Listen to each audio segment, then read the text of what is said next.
and the Chan family has an opportunity to see you. So, Valerie, Stacy, do you have anything to say? Please.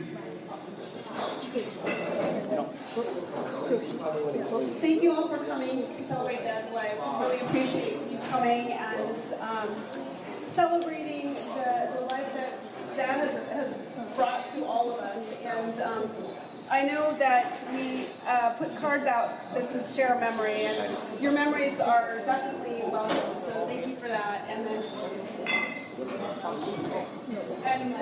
for those of you who have the time, we'd love to also celebrate with you after the ceremony. Dad loved food, and we want to be able to share the last meal. Thank you. Thank you. But before I start, I'd like to say something about Phil. As I told you, he's been my friend for 71 years. Well, that's a long time, isn't it?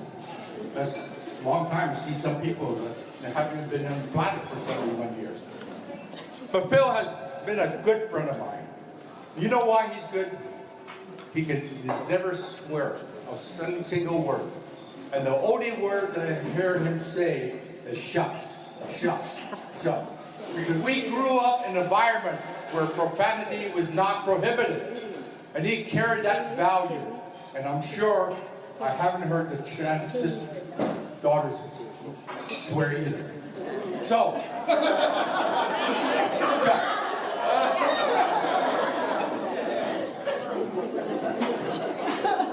What I have to say here is that I want to mention Phil's follies. Phil is a very talkative person, friendly person, cheerful person, and I'm sure that if you meet him, or if you've known him, you know that he's been quite a friendly person.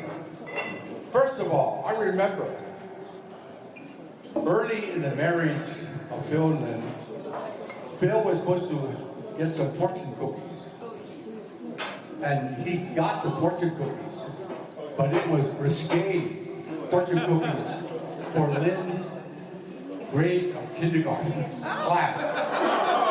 That was really something. My second thing is that when we went fishing, you know, Phil loved to go fishing. And this hat I'm wearing is one of our expeditions in Alaska. I remember when we were in a boat, I didn't want to get my fishing line tangled up with him. But sure enough, it got tangled up. What can I say? That's Phil. Number two, we were walking out in the flats like this. As you can see, it's kind of muddy. When Phil was walking in his yellow rubber overalls, George and I were walking further out. And Phil said, "Richard, wait." He fell backwards. Fell backwards in the mud. That was the end of our fishing trip for that morning. We had to pull him up, put him into the pickup truck, because the restaurant would not let us in to wash him.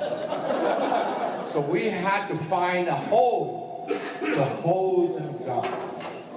And that was our friend Phillip. But, you know, I've known him so many years that in my consciousness, I always have some me time, knowing that something like this will happen. If Phil was here today, he would say, "It's not raining. But before you leave, it will probably rain." And that's Phil.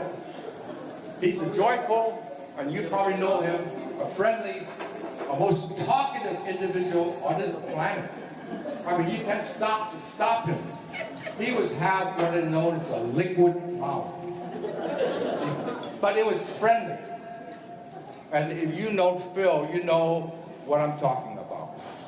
So on behalf of Phil and his family, he appreciates your attendance here. And I'm sure that he would like to attend, but unfortunately, Phil's not able to attend and say goodbye to you. So on behalf of